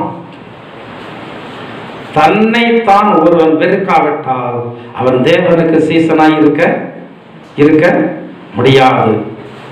நீங்க கொஞ்சம் தூக்கத்தை வெறுக்க உங்களால முடியல, கொஞ்சம் சாப்பாடை வெறுக்க உங்களால வந்து முடியல, கொஞ்சம் நேரத்தை வெறுத்து ஒதுக்க உங்களால வந்து முடியல. நான் எதுவுமே வெறுக்க மாட்டேன், ஆண்டவர் தான் வெறுக்கணும். வெறுக்கதா இருந்தா வெறுக்கணும்னா ஊழியக்காரங்க தான் வெறுக்கணும், நாங்க வெறுக்க மாட்டோம். நாங்க சில வேளைகளை தூக்கத்தை வெறுத்தாதான் உங்களுக்கு என்ன செய்ய முடியும். அப்பதான் படுத்திருப்போம் போன் அடிக்கி. எத்தனை மணிக்கு 12 மணிக்கு 12:30 அடிக்குது. ஏன் சைலண்ட்ல போட்டு தூங்கலாமா? தெய்வ பயத்தினாலதான் இதுல போடுறது இல்லை, தெய்வ பயத்தினால சைலண்ட்ல போடுறது இல்லை. ஏன் ஊழியம் செய்கிறபடினா நாம வந்து மற்றவர்களுக்கு ஸ்தானாபதிகளாக இருக்கிறோம். அந்த உத்தரவாதம் இருக்கிறபடினால் சைலண்ட்ல போடக்கூடாது. இல்லை சைலண்ட்ல போட்டு நல்லா தூங்கலாம். ரொம்ப வந்து சடசடனை எழுப்பக்கூடாது என்பதை கொஞ்சம் சவுண்டை மாத்திரம் கொஞ்சம் குறைச்சி வச்சிருப்போம், அவ்வளவுதான். அவன் அந்த தூக்கத்தை வெறுத்தாதான் ஜெபம் பண்ண முடியும். சில வேளைகளில் சாப்பாடை வெறுத்தாதான் உங்களுக்காக உபவாசம் ஜெபம் பண்ண முடியும். சில வேளைகளில் கொஞ்சம் நேரத்தை வந்து ஒதுக்கினா தான் நாங்கள் உங்க வீட்டுக்கு வந்து ஜெபம் பண்ண முடியும். இப்படி நாங்கள் அநேக காரியங்களை கர்த்தருடைய நாமத்தின் நிமித்தம் வெறுக்க வேண்டியது இருக்கிறது. விசுவாசிகளாகிய நீங்களும் உங்களை வெறுக்க பழகி தன்னைத்தான் வெறுத்து தன் சிலுவையை, சிலுவனை என்னது, ஒவ்வொருத்தருக்கும் ஒரு சிலுவை மரத்தை செய்து தொழில் வச்சிருக்கிறாரா? சிலுவை என்றாலே அதுக்கு அர்த்தம் என்ன தெரியுமா? பாடுகள். அது பேர் என்னது? பாடுகள். எனவே தேவையில்லாத இடத்துல என்னத்தை போடக்கூடாது. கல்யாணத்து அன்னைக்கு என்னத்தான் போடுறாங்க, ஓ இன்னையோட நீ முடிஞ்ச இன்னைக்கு உனக்கு என்னதுதான் நெத்தியில சிலுவை, ஒரே 3 சிலுவை. பாடுறதுக்கு ரொம்ப இருக்காங்க. எத்தனை சிலுவை? பிதாவுக்கு ஒரு சிலுவை, குமாருக்கு ஒரு சிலுவை, பரிசுத்தாவுக்கு ஒரு சிலுவை. அப்படி இல்ல, சிலுவை ஒரே சிலுவை. சிலுவை என்றாலே பாடுகள் தான். இந்த பாடுகள் வந்து ஒவ்வொருவருக்கும் ஒவ்வொரு விதங்களிலே இருக்கும். எல்லாரும் மாதிரியும் பாடு வந்து உங்களுக்கு இருக்காது. சிலருக்கு பிள்ளைகள் நல்ல பிள்ளைகளா இருப்பாங்க, மாப்பிள்ளை ஆக வேண்டாம், அது ஒரு சிலுவை தான் உங்களுக்கு. சிலருக்கு மாப்பிள்ளை நல்லா வந்து இருப்பான், ஆனா பிள்ளைகள் ஆகாது, அது உங்களுக்கு ஒரு சிலுவை தான். சில வேளைகள்ல பிள்ளைகள் நல்லா இருக்கும், ஆனா மனைவி ஆக மாட்டா, அது வந்து உங்களுக்கு என்னதுதான் சிலுவை தான். மனைவியை அடிச்சு பத்த முடியாது, மனைவி வீட்டை விட்டு ஓட முடியாது, பிள்ளைகளை வந்து வீட்டை விட்டு வெளியே தள்ளவும் முடியாது. இது ஒண்ணுக்கு ஒண்ணு எப்படி கிடக்கு, ஒண்ணுக்கு ஒண்ணு ஒரு அமைப்புக்குள்ள பின்னி பிணைஞ்சு கிடக்கு. அப்போ சில வேலைகளில் நமக்கு பாடுகளை கொடுப்பதற்கு சிலுவையாக யாரை பயன்படுத்துகிறார்? ஆண்டவர் கணவனை பயன்படுத்துகிறார். சரி, இந்த சிலுவை உங்களுக்கு பாரமாக இருக்கிறது என்றால் சிலுவை கீழே போடுறாதங்க. சிலுவைய இயேசு கிறிஸ்து சுமக்க முடியாமல் சிலுவை சுமதர் கீழே போடல. அது சுமக்க முடியாமல் சுமந்ததை பார்த்துட்டு ஒரு மனுஷன் அந்த சிலுவையை சுமக்கும்படி அவன் வந்தான் என்று சொல்லி சொல்லப்பட்டிருக்கிறது. யார்?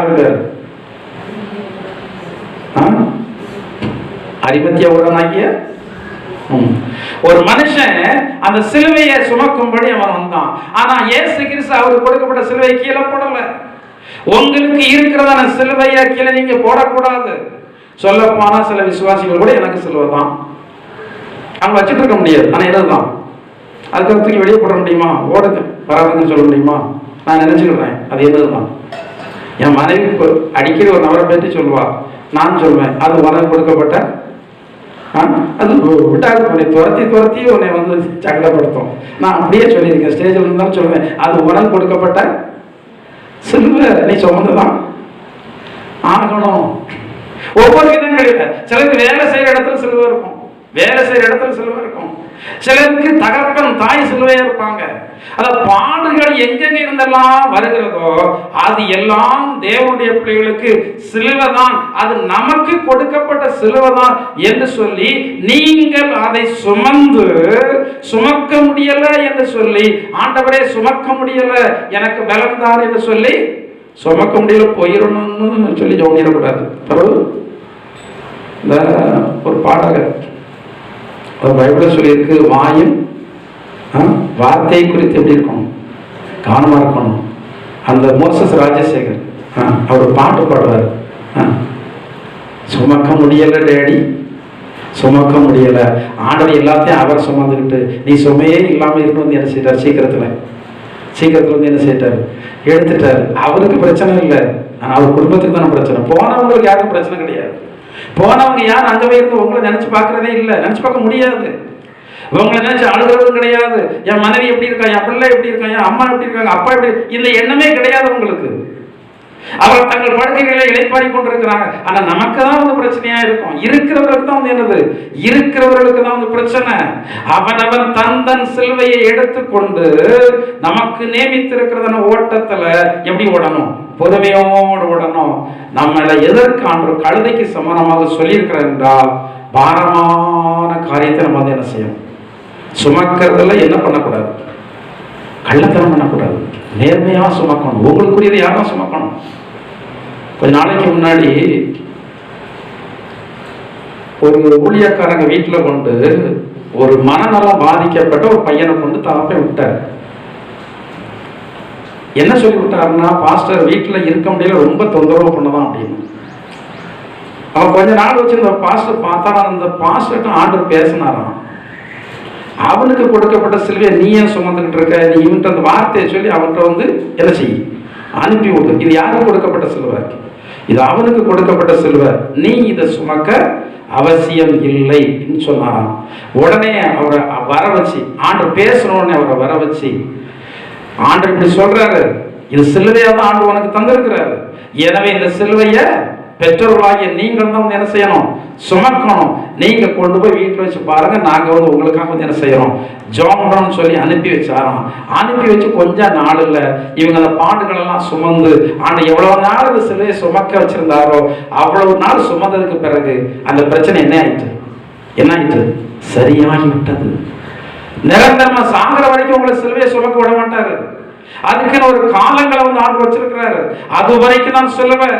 நீங்க அந்த சிலுவை ஏற்றுக்கொண்டு சுமந்தால் இந்த சிலுவை வரப்போகிறதான நாட்களிலே உங்களுக்கு முள் சிலுவையாக இருக்காது, அது தங்கத்தாலான சிலுவையாக இருக்கும், அது மிக மேன்மையாக இருக்கும். உங்களுக்கு இந்த நேரத்தில் அது பாடுகளாக இருந்தாலும் அது சீக்கிரத்தில் நீங்கிவிடும். லேசான உபத்திரவம் நித்திய கன மகிமையை கொடுக்கும். எந்தெந்த இடத்துல இருக்கிறீர்களோ அந்த இடத்துல நீங்கள் உண்மையாய் பாடுகளை சுமங்க. ஒரு கதை உண்டு. ஒருத்தன் ஒரு வியாபாரி, ஒரு உப்பு வியாபாரி, யாரும் படிச்சிருக்கிறவங்க கதை தான், நான் கருத்துள்ள கதை. ஒரு உப்பு வியாபாரி ஒரு கழுதையை வச்சு உப்பு வியாபாரம் பண்ணான். அவன் ஊர்ல இருந்து வெளியே போகும்போது எதை கிராஸ் பண்ணி போனோம்? ஒரு சின்ன ஆத்தை கிராஸ் பண்ணி போனோம். அப்ப ஒரு நாள் போகும்போது ஸ்லிப்பாகி என்ன செய்தது? ஸ்லிப்பாகி கீழே விழுந்துட்டு, எப்படியோ கல்லு தட்டி அந்த பொதியோடு கீழே விழுந்துட்டு. இது கீழே விழுந்து அதுக்கு எழும முடியல. இவன் எழுப்பி விடுறதுக்குள்ளால உப்புல பாதிக்கு மேல கரைஞ்சிட்டு, உப்புல பாதிக்கு மேல வந்து என்ன செய்துட்டு கரைஞ்சிட்டு. இப்போ அதுக்கு சும்மா என்ன ஆகும்? சும்மா இது அன்னைக்கு எதேச்சியா விழுந்து கரைஞ்சது, தானா வந்தது அன்னைக்கு. அதுக்கு போய் வழக்கமா என்ன பண்ணுச்சு, ஏன்னா அதை தாண்டி தான் போயாகணும். வழக்கமையை கொண்டு போகும் போதெல்லாம் தடுமாறி கீழே விடுற மாதிரி ஒரு ஆக்ஷனை பண்ணி பாதி உப்பை கரைச்சிட்டு பாதி உப்பதான் என்ன செய்யும். இவனுக்கு என்ன பண்ணனே தெரியல. இதை எப்படி அது கள்ளத்தனம் பண்ணுன்னு எனக்கு தெரியும், இவனுக்கு தெரியுது. இதை நமக்கு எப்படி சரி பண்றதுன்னே தெரியல. அவன் மண்டைய கசக்கி பார்த்தான். இந்த காலத்துக்கு ஒரு பாடத்தை சொல்லி கொடுத்தாதான் இது இனிமே இது இப்படி பாசாங்க பண்ணதுன்னு சொல்லிட்டு ஒரு நாள் என்ன பண்ணிட்டான், பஞ்சு மூட்டை ஏற்றி வச்சுட்டான். இது வழக்கமா வெயிட்டா இருக்கு. அப்ப பஞ்சு மூட்டை கொஞ்சம் வெயிட் கம்மியா தான் இருக்கும். இது அதையும் இன்னும் லகுவாக்கணும்னு சொல்லிட்டு அது பழையபடி பாசாங்க பண்ணி எங்க விழுது தடுமாறி விழுந்த மாதிரி தண்ணிக்குள்ள விழுது. பஞ்சு மூட்டை தண்ணிக்குள்ள விழுந்துச்சுன்னா அது என்ன ஆகும்? 3 பங்கு 4 பங்கு என்ன ஆயிரும்? பாரம் ஆயிரும். அதுக்கு பிறகுதான் அந்த கழுதைக்கு என்ன வந்தது? அறிவு. படுகிற பாட்டை நேர்மையாய்ப்படும். உங்க நேர்மையை யார் பார்க்கிறார்? உங்க கஷ்டத்தை ஆண்டவர் பார்த்து அதுல இருந்து ரிலீஃப் பண்ணிவிடும். யார் மூலமா பாடுபடுறீங்க? வேலை செய்யற இடத்துல பாடுபடுறீங்களா? ஐயோ, சிலர்லாம் வேலை செய்யற இடத்துல படுகிற பாடு அவ்வளவு பாடுபடுவாங்க. கொஞ்ச நாளைக்கு முன்னாடி ஒரு சகோதரர் ஒரு சாட்சி சொன்னார். 1 வருஷமா அங்க கூட வேலை செய்யறவனோட கடுமையான போராட்டி வேலை செய்யற. கடைசியில் இவர் ஒரு முடிவு பண்ணிட்டாராம், இனிமே இவனோட இருந்து வேலை செய்ய முடியாது, என்ன பண்ணிடணும், ரிசைன் பண்ணிடுவோம். இவ்வளவு போராடிலாம் வந்து வேலை செய்ய முடியாது, மனதளவில் ரொம்ப கஷ்டமா இருக்கு அப்படின்னு சொல்லிட்டு அவர் ரிசைன் பண்றதுக்கு அவர் நினைச்சிட்டு இருக்கும்போது ஆண்டவர் பேசினாரா, இது நான் உனக்கு தந்த வேலை, இந்த வேலை நீ வந்து என்ன செய்யக்கூடாது. இப்ப ஆண்டவர் பேசுறாரு, இந்த சூழ்நிலை இப்படி நடக்கு, என்ன பண்ணனே தெரியல. அப்ப ஆண்டவர் இப்படி பேசுறாரு அப்படின்னு சொல்லிட்டு இவர் கஷ்டமா இருந்தாலும் சரி, ஆண்டவர் சொல்றாரு நான் தந்த வேலை தான் விடாதுன்னு சொல்றாரு. அப்புறம் அவர் தந்த வேலையை விட்டாச்சுன்னா அப்புறம் வேலை நமக்கு ஆண்டவர் வந்து என்ன செய்ய மாட்டாரு, தரமாட்டாரு. இது வெளிநாட்டில் நடந்த சம்பவம். அப்படி அவர் நினைச்சிட்டு அந்த வேலையை தொடர்ந்து செய்தார். சரியா ஒரு மாசம் ஆகல அவன் வேலையை ரிசைன் பண்ணி எழுதி கொடுத்துட்டு போயிட்டான். யாரு அவன்? அதான் பைபிள் சொல்லி இருக்கு, உன்னோடு போராடினவர்களை தேடியும் இருக்கிற இடத்துல நேர்மையா இருக்கு. வேலை செய்யற இடமோ குடும்பமோ ஊரோ போகிற வருகிற இடமோ பாடுகள் வரத்தான் செய்யும். பாடுகள் வந்து எப்போதுமே தேவையில்லாம வரவே வராது. ஒண்ணு சரிப்படுத்தும், இல்லாட்டா உங்களை கனப்படுத்தும். ஒண்ணு சரிப்படுத்தும், இல்ல அந்த பாடுகள் உங்களை வந்து என்ன செய்யும், கனப்படுத்தும். யாருனாலும் வந்தா நீங்க அஞ்சாதிருங்கள். உங்களுக்கு கஷ்டங்கள் வந்து இருக்கத்தான் செய்யும். சில வேளை பக்கத்து வீட்டுக்காரங்க உபத்திரவப்படுத்துவாங்க, பக்கத்து வீட்டுக்காரங்க துன்பத்தை கொடுப்பாங்க, மறைமுகமா செய்யலாம், ஏதாவது செய்வன வைக்கலாம், ஏதாவது ஏவல் வைக்கலாம். ஆனா எல்லாவற்றையும் நீங்கள் தாங்கி சகித்து ஆண்டுடைய நாமத்து நிமித்தம் இது ஆண்டவர் எனக்கு தந்த சிலுவைதான் அப்படின்னு சொல்லி நீங்கள் கடந்து போனா அவங்க முன்னாடி இந்த முள் சிலுவை சீக்கிரத்துல என்ன சிலுவையா மாறும்? தங்க சிலுவையா மாறும். உங்களை பார்ப்பாங்க, ஒண்ணுமே செய்ய முடியாது. பைபிள்ல சொல்லப்பட்டிருக்கிறது, எனக்கு எட்டாத உயரத்துக்கு நீ கொண்டு போனீர். ஹல்லேலூயா, ஹல்லேலூயா. ஆண்டவர் நம்மை பகைக்கிறதான ஜனங்கள் மத்தியில எட்டாத உயரத்திற்கு கொண்டு போய் விடுவார். ஆண்டவருக்கு மிஞ்சின சக்தி எதுவுமே கிடையாது. மந்திர தந்திர ஏவல் காரியங்களுக்கெல்லாம் பயப்படாதீர்கள். ஆண்டவர் இயேசு உங்களோடு கூட இருக்கிறார். நீங்கள் செய்ய வேண்டியது என்னவென்றால், ஆண்டவர் இயேசு நமக்கு தந்திருக்கிற சிலுவையை சுமங்க. 2 வசனத்தை மட்டும் சொல்லிட்டு முடிக்கிறேன். மார்க் 10:17-22 வரைக்கும் நீங்க வாசித்து பாருங்க. இயேசுனுடைய அன்பை சுமக்கிற காரியத்தை சொல்லப்பட்டிருக்கிறது. கலாத்தியர் 6:2 மற்றவர்களுடைய பாரத்தை நம்ம என்ன செய்யணும்? உடன் தேவன் பிள்ளைகளுடைய பாரத்தை சுமக்கிறீங்களா? அந்த பைபிள் சொல்லப்பட்டிருக்கிறது. அழுகிறவர் உடனே ஒருத்தங்க அழுதா நீங்க என்ன செய்யணும்? அழணும். அது பவுல் சொல்றாரு, என்னோடு உடன் இருக்கிறவன் வருத்தப்பட்ட என் மனம் எரியாது இருக்குமோ சொல்றாரு. நீங்க எல்லாம் கிறிஸ்துவுக்குள் யாரா இருக்கிறீங்க? சகோதரரும் சகோதரிகளுமாய் இருக்கிறீங்க. ஒரு நபருக்கு ஒரு பிரச்சனைன்னா உங்களுடைய மனசுல வேதனை வரணும், மனதுருக்கம் வந்து வரணும். சிலர்லாம் சபையில வர்றீங்க, அவங்களுக்கு என்ன வராங்கன்னு அவங்களுக்கே தெரியாது. ஏதோ கிறிஸ்தவங்களா இருக்கணும், ஒரு சபைக்கு வரணும், எந்த கஷ்டமும் வந்து பட மாட்டாங்க, ஜெபம் பண்ண மாட்டாங்க, ஊழியர்களுக்காக ஜெபம் பண்ண மாட்டாங்க, உதவியா இருக்க மாட்டாங்க, விசாரிக்க மாட்டாங்க, வர்ற விசுவாசிகளை விசாரிக்க மாட்டாங்க, சபைகளுக்கு ஊந்துகோலா இருக்க மாட்டாங்க. ஆனா இது எல்லாம் ஆண்டவருடைய பரிபூர்ண ஆசீர்வாதங்களை நமக்கு கொடுக்காது. மற்றவர்கள் பாரத்தை என்ன செய்யும்? தான் ஊழியக்காரர்களாக நாங்கள் மட்டுமல்ல, நீங்க என்ன செய்யும்? எவ்வளோ பாரத்தை நாங்கள் என்ன செய்யறோம்? சில வேளைகளில் பொல்லாதாக விரட்டும் போது உடனே என்ன பண்றேன் பாருங்க, சில வேளைகள் உன் பிள்ளை என்ன பண்றேன் பாருங்க சொல்லுது, அப்படிலாம் சவால் விடுது.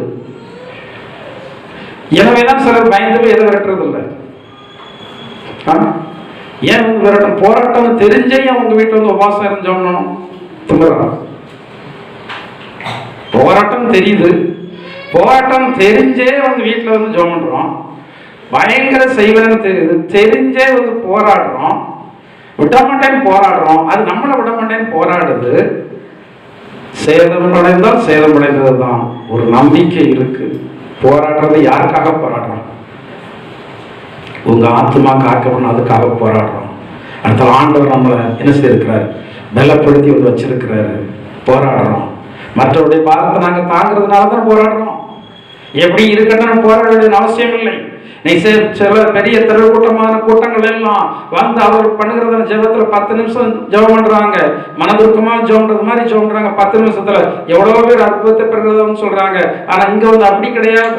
இங்க வந்து உங்களுக்காக போராடி ஜெபம் பண்ண வேண்டியது இருக்கிறது. இரவு பகலாக போராடி ஜெபம் பண்ண வேண்டியது இருக்கிறது. உங்களுக்காக உபவாசம் ஜெபம் பண்ண வேண்டியது இருக்கிறது. உங்களுடைய பாரங்களை நாங்க தாங்குகிறோம். நீங்களும் ஒருவருடைய பாரத்தை ஒருவர் தாங்குவதற்காக தெரிந்து கொள்ளப்பட்டவர். வேதம் சொல்கிறது, ஒவ்வொருவரும் தனக்கானவைகள் அல்ல பிறருக்கானவைகளை நோக்குவானாக. நீங்கள் உங்களை நேசிப்பது போல பிறரை நேசிப்பது உண்மையானால், உங்களுடைய கஷ்டங்களை நீங்கள் தாங்குவது போல மற்றவருடைய பாரத்தை நீங்கள் தாங்கள். கர்த்தர் தாமே உங்களுக்கு இந்த வார்த்தைகளை பயனுள்ளதாக மாற்றி தருவாராக. நம்ம எல்லாம் முழங்கால் படியிட்டு இந்த குருத்தோலை நாள் அன்றைக்கு ஆண்டவர் இயேசு எருசலேமுக்கு எதிராக ஆண்டவர் தெரிந்து கொண்ட அந்த கழுதை மேல் பவனியாக போனதான அந்த சம்பவத்தை நாம் நினைவு கூர்ந்து அதனுடைய அடிப்படையில் அநேக வார்த்தைகளை தியானித்திருக்கிறோம்.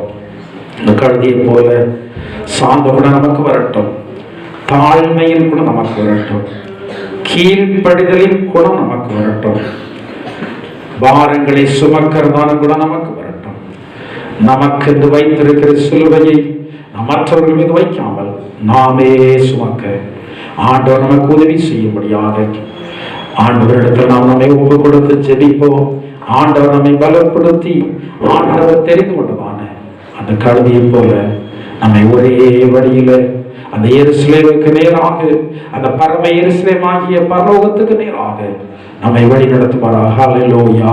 கர்த்தாவே, நாங்கள் நன்றியோடு சோத்திரிக்க எல்லாரும் ஆயத்தம். ஆண்டவரே, நீங்கள் ஏறி சென்ற அந்த கழுதையை போல நானும் என்னை ஒப்பு கொடுக்கிறேன். ஆண்டவரே, என் மீது நீங்கள் வந்திருக்கிறீங்க.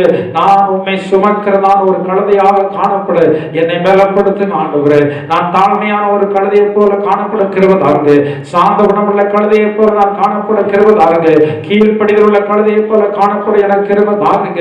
நான் பாரத்தை சுமக்கிறதான கழுதை போல நேர்மையாக எனக்கு தந்திருக்கிறதான பாடுகளை நானே சுமக்க எனக்கு கிருபை தாருங்க என்று சொல்லி ஆண்டவரிடத்தில் கெஞ்சி மன்றாடுவோம். ஆண்டவர் தாமே அவருடைய பலத்தையோ உன்னத கிருபை உங்களுக்கு தந்திருவாராக. ஹல்லேலூயா. கர்த்தாவே, நாங்கள் உம்மை நன்றியோடு ஸ்தோத்திரிக்கிறோம். எங்கள் அன்பின் பரலோக பிதாவே, நல்ல இயேசுவே, கர்த்தாவே, இந்த நாளிலே நீங்கள் ஸ்தோத்திரம் பண்ண எருசலேமுக்கு நேராக பவனி சென்றதான அந்த நிகழ்வை நாங்கள் இந்த நாட்களில் நினைவு கூறத்தக்கதாக கர்த்தர் எங்களுக்கு கிருபை செய்தி நாங்கள் நன்றியோடு ஸ்தோத்திரிக்கிறோம்ப்பா. அந்த நிகழ்வில் இருக்கிறதான போதனைகள் எங்களுக்கு தந்திருக்கிறீர். அந்த போதனையினுடைய அடிச்சுவடுகளை நாங்கள் நடக்க பரிசுத்த ஆவியானவரே உம்முடைய வல்லமையுடைய பிரசன்னத்தினாலே ஒவ்வொருவரை நிரப்ப வேண்டுமாறு ஜெபிக்கிறோம். ஆண்டவரே, நாங்கள் உம்முடைய சித்தத்தை செய்கிறதான கர்த்தாவே ஒரு கழுதையாக, சாந்த குணமுள்ள கழுதையாக, கர்த்தாவே ஸ்தோத்திரம் ஆண்டவரே, தாழ்மை குணமுள்ளதான ஒரு கழுதையாக, சுமக்கிற ஒரு கழுதையாக காணப்பட கர்த்தர் தாமே எங்கள் ஒவ்வொருவருக்கும் கிருபை தந்து வழி நடத்தியவர்களை வேண்டுமாறு ஜெபிக்கிறோம். ஆண்டவரே, வந்திருக்கிற எல்லாரையும் ஆசீர்வதிங்க. வராத ஜனங்களை வர நாட்களை அழைத்து வாருங்க.